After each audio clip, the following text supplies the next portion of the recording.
کیوں؟ اس لیے کہ کوئی بھی نفس جسے اللہ تعالیٰ نے پیدا فرمایا ہے وہ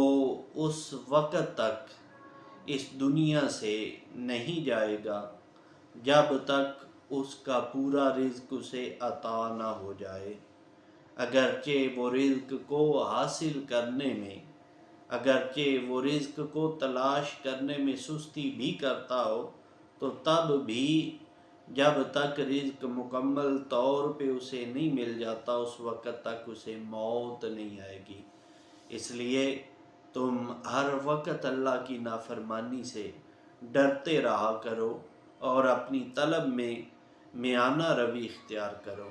اور جو چیز بھی تمہیں میسر آئے، اگر وہ حلال ہو، اگر وہ طیب و طاہر ہو، تو فرمایا کہ تم خضوع ہو